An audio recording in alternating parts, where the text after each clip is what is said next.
Merry Christmas!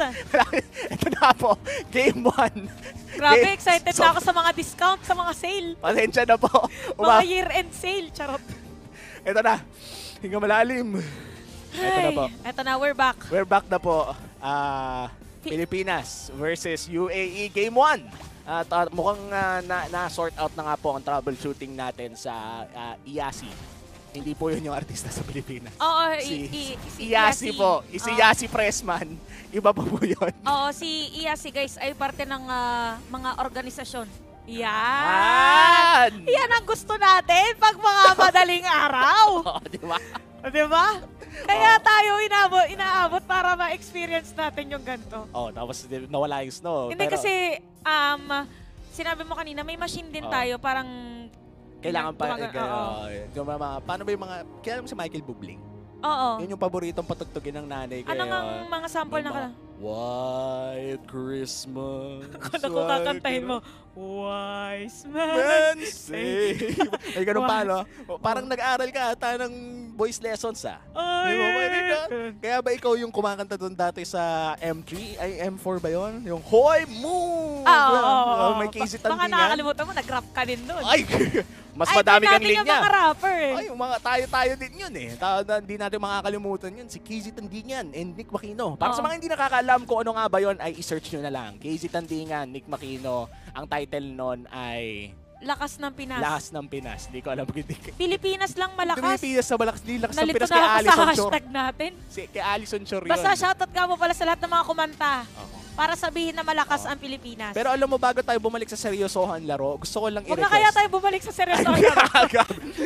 Pero paano, no? Kung magkaroon tayo, alam mo yung parang sa mga TV channel, yung lahat ng mga artista kumakanta. Ano nga tawag sa ganun? Yung pag Station ID. Ayun. Grabe, may bumulok. Kasama yung mga cameraman, yung mga production, lahat tayo kumakanta. Ganon. Pero ayun na nga, wala pa rin pong kill. Sa game number 1, lumabas na ang pinakaunang pagong ng laro. Ito pala ang pakiramdam ng nanonood ka ng Balmond at Fredrin. Parang ngayon lang natin nakita yung mga ganito, no? Uy, pero wait lang, third objective. Sisimulan na. May iwan nga lang doon si Travis, pero hindi naka-scout. Pero yun nga lang, parang siya yung masa-scout. Pero Jed is gonna be down. First blood, 2 kills para side ng Pilipinas. Tapos nakakuha pa tayo ng unang pagong ng laro. Mukhang napakaganda ng simula ng Sibol in this game. At si Canon ngayon ay makakatakas din with a split-split. At mukhang yung pangalawang purple buff ng side ng UAE ay maaagaw na rin ni Saison. Kung ano ang itinagal ng pag-aantay natin sa Sibol ay ikinabilis ng paglalaro nila ng game number 1. Diretso lang kasi kung makita nyo, after nung pagkakuha ng turtle, to the next si Saison, natapos nakaantay sa Lido Wanderers, so talagang laging nauuna ang Pilipinas doon sa mga pwedeng puntahan. Parang kinabahan ka na ng konti. Buti na lang medyo pakembot yung Novario. Buti na lang medyo sexy ang galawan. Kumembot May kembot. And ang nakakatuwa dito sa ating mga picks ay napakataas talaga ng ating burst damage early on pa lang. Meron din tayong access sa crowd control with the Petrify combo coming in from Arcangel at pati na rin yung napakaraming crowd control na manggagaling kay Saison at pati na rin kay Unigo. Pero ano nga bang meron sa side ng UAE? Paano sila lalaban dito? Actually for UAE, kailangan lang nila dito umangat yung heal ng Florin. Ay, paano niya ma-heal yun? Napakasakit! Blazing to it para dito kay Reketiano, pero sabi niya, testing lang muna. Naalala ko, 3 minutes pa lang pala, wala pang damage. Yung Claude, try lang. Tapos parang ka na gumagano ka na may sound effects ka na Yun yung malupit. Yung tipo na kahit patayin ang volume ng in-game dyan may mararamdaman mo. Ay, nako. Ang saya talaga mag-Pilipinas yung naglalaro siya until maaga na nga ang Pasko. May turtle pa tayo. Tsaka maaga tayo makakauwi para sa day 4. Tingnan natin. Malay mo naman, makaisa. Paano kung sabihin ni Coach Daki, teka lang, pagandahin naman natin yung content ni Manjin kasi kakarating lang niya. Kailangan meron... Nakarating na ba or papunta pa lang? Hindi ko alam kung nasaan ng parte ng mundo si Manjin. Ang malupit doon, hindi niya naabutan itong laro pero dapat i-cover niya. Kailangan i-cover ko. Pinabidyo na lang niya kay OSX doon. Ikaw muna mga clips. Kailangan natin yan. Kailangan natin yan. Para sa ratings. Para sa ratings. Tapos sabi niya, Coach Dax, baka okay lang sa'yo yung magdrama kayo ng konti doon sa dugout nyo. Umikot kayo. Tapos sigaw ka ng konti. Creative director na pala. Creative director na. Ito, turtle sa atin mapupunta. Pero ang isisigaw ni Coach Daki mamaya ay oras na! oras na para manalo. Or, Yung, parang ibang coach yata. ay, ibang coach ba yan? Oo, ayan na, mga multiverse Mga na multiverse. sinasabi natin. Pero gusto ko lang sabihin, para sa game natin na to, ay talagang lamang ang Pilipinas considering na 5 minutes pa lang, pero ganito na agad kalaki ang gold lead. Ang hahabulin ngayon ng UAE is ayun lang. Ay, Grabe naman, ginugulat tayo, pati ng mga biglaang kill na camera angle dyan. alam mong successful yung burst kapag pagdating sa camera, patay na. Oo. Ganon kabilis ang combo ng Pilipinas dahil pati cameraman doon sa IASI ay nahihirapang i-track ang kabilisan Ayan. dito ni Arcangel sa pagpitas ng kanyang rough waves. At 3K gold lead at mukhang makukuha pa nga rin nila ang Florin dito. 4-0 na po ang ating kill score 5 minutes in. Pakaganda ng ginagawa ngayon ng Pilipinas, and even si Jed ay mahihirapan na dito against the glue kasi once na nasabunutan siya, parang, wait lang, parang kung ako... Ay! Kamunti ka na yun. Munti ka Kamunti ka na yun. Kung walang kasama doon si Onigo, possible, bakil pa sila doon.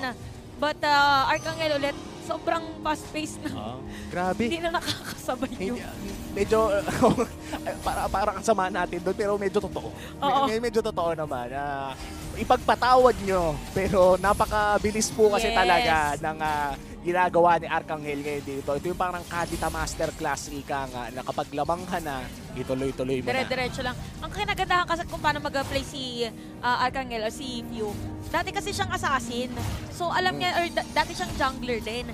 So alam niya kung saan possible na pumosisyon yung mga squishy heroes. Kaya perfect din talaga sa kanya yung Kadita. Kasi instant kill, gano'n na lang ang gagawin. Oo. Pero kung mapapansin nyo ngayon para sa side ng Philippines, talagang all pressure din sa middle lane as much as possible.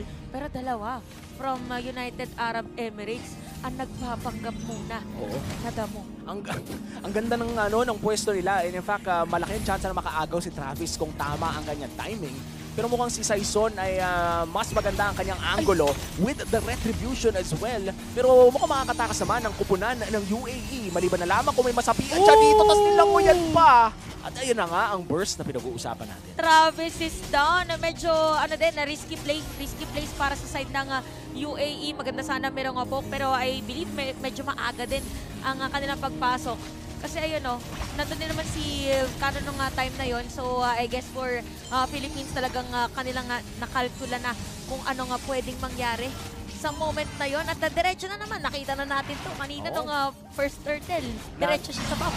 Natrap na sila sa ikot ng Bren Esports. At ito yung kasama na sa rotation yung buff ng kalaban. Oo, countings na Nabibilang na ni Saison at ng Bren Esports ang buff timer ng and this is a very simple yet effective trick na bibilangin nyo ang mga objectives ng kalaban at pati na rin yung objectives na malapit doon sa gusto nyong nakawin dahil napakalaking tulong ng ginagawa ng pagbibilang na yon. Maliban na grabe naman! Grabe, na-explain pa lang dito ni Uwin ko nung pwede mangyari, pero nga lang kamunti ka na yung Florin, makakatakas pa rin at struggling talaga ngayon ng UAE, pero Jed is down, na killing spree para dito kay Arcangel. Kinagat ka na nga, binaril ka pa. Napaka-violente. Napakasakit nun. Ibang klaseng combo yun, no? So, kakagating ka, tapos babariling ka. Tapos may lunod pa. Tapos may lunod pa. Oh, no. Saktong-saktong kumbuhan lang. And that is a lot of single target damage na nanggagaling sa side ng Bren Esports. 9 ng Sibol, rather. 9-0. Wow. Ang kill score, every minute. Meron tayong nakukuha Every minute, every day. You are... Every minute, Every day. Ano kanta yun? Narinig ko din lang sa TikTok. Oo, naisip ko na din nakakanta yun. Pero hindi ko malaman kung saang lyrics siya. Pero napansin natin for Drago here, since aware sila na mabilis ang kanilang kalaban, nag-build na rin siya dito ng Ice Queen 1. Ang medyo struggle nga lang doon is, ang kailangan nila as much as possible is makaroon din ng kill. Oo. Kung kailangan na ng burst, okay. Kinindatan. Magaling. Yun yung kinindatan nga ng Florin, nakakatakot talaga. Oo, pero yung nga lang mas matatakot yata dito ang Pilipinas dahil 4 na players pero nabawi pa nga. Recatiano is still alive. Tapos aalis na ngayon ang mga players from Team Sibol. Wow! Wow! Oh, wow! Grabe! Ngayon ko na lang ulit nakita yun. Parang ilang taon ko nang hindi naisip na may nagso-solo lord pa pala. Tapos Fred rin pa, no? Tapos Fred rin pa. Ibig sabihin kanina pa niya chinachani yun. Oo. Take note guys na wala ng jungle emblem ha. Pero mabilis pa rin siyang nakapag-lord doon. So ganun ka-confident ngayon ang Pilipinas. Muscle memory na to, men. After na naman ng lord, diretso na lang doon sa buff. And I kind of feel like for UAE, they are a bit overwhelmed with this kind of aggression from Philippines. Nakaka-overwhelm naman talaga ang kapag ganitong klaseng playstyle ang pinakita ng Cball. Pero mukhang si Travis ngayon ang pinagdidiskitehan. Tatama naman ang Bracer strat pero hindi yun magiging sapat para mangkuha ng kill. Still, a Lord marching in the top side. Ibig sabihin nito ay pwede pang makapag-push ang Pilipinas sa bandang gitna. Itamay mo na rin ang pati ibaba. Parang ipipilit din yata ng Pilipinas sa may top lane pero this is just a level 1 Lord so mabilis lang na madedepensahan.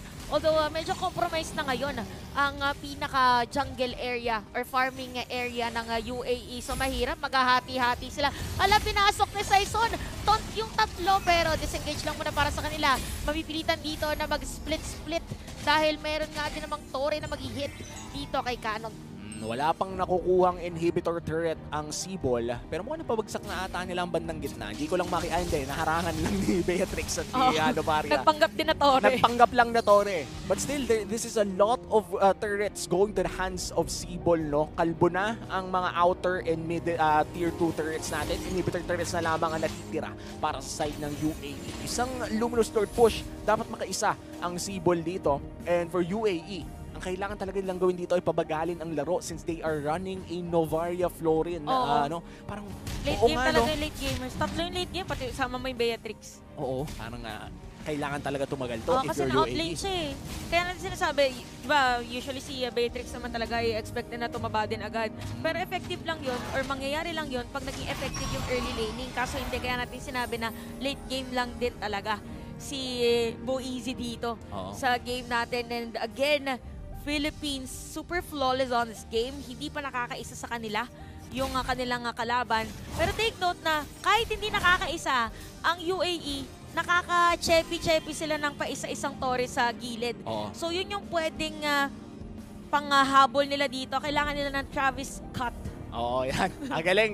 Dahil yun nga, ikakat lang ni Travis. Yung Travis cut. Tapos meron din tayo, mamaya-maya lamang, kapag binato ang kanyang rap waves ni Arcangel, dapat si Jet yung sasalo. Bakit? Anong gagawin? Gagawin niyang resort. Jet's resort. Itigil na natin. Tama na yan. Tama na yan. Medyo mahirap yung mga ganyan. Ito na ulit tayo guys ha. Hindi ko malaman, pero parang hindi na yata i-contest. Delikado din kasi kung ikaw ay UAE.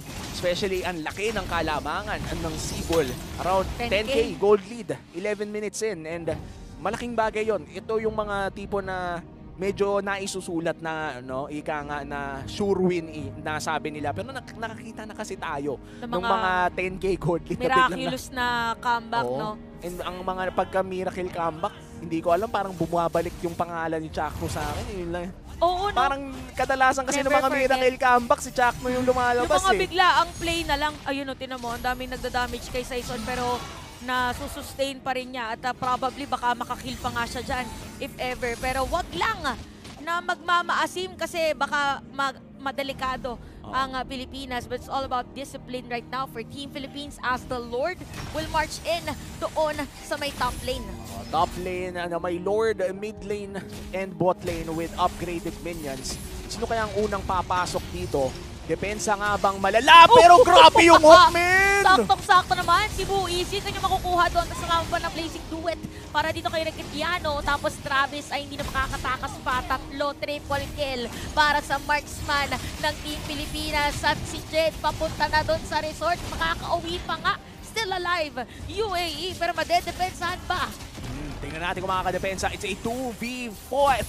At mukhang tatapusin na nga ata ito ng Pilipinas. Game 1 ay gustong-gusto na. Nag-init na si Unigo. Kalahati na din ang buhay ng Crystal. Wala nang tipi-tipi pa dahil Game 1 ay mapupunta sa Cball.